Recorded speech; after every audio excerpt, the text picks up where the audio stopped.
ہیں کہ کون کون سی صورتیں ہمیں یاد کرنی چاہیے جو ڈیلی ہم استعمال کریں، جو نماز وغیرہ میں کون سی افضل صورتیں ہیں؟ بھائی دیکھیے، نماز میں تو اس کے لیے افضل صورت چند خاص نمازوں کے ساتھ ہیں، ورنہ عام جو ہے آپ صلی اللہ علیہ وسلم سے جو ہے قصار وہ مفصل جو ہے نا، مفصل ہیں، طوال مفصل جو ہے آپ فجر میں پڑھا کرتے تھے، وساط مفصل ظہر اور عشاء اور عصر وغیرہ میں، اور قصار مفصل جو ہے وہ مغرب میں پڑھا کرتے تھے۔ اور ویسے البتہ جو ہے آپ صلی اللہ علیہ وسلم جمعہ کے دن آپ نے سورہ کہف کے بارے میں بیان فرمایا، سونے سے پہلے آپ صلی اللہ علیہ وسلم الف لام میم سجدہ اور سورۃ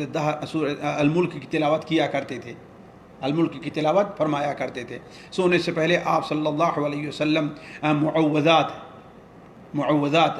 ہے نا، اور قل یا ایھا الکافرون، آیت الکرسی اور سورہ کے آخر آیت، ان کا اہتمام کیا کرتے تھے۔ جی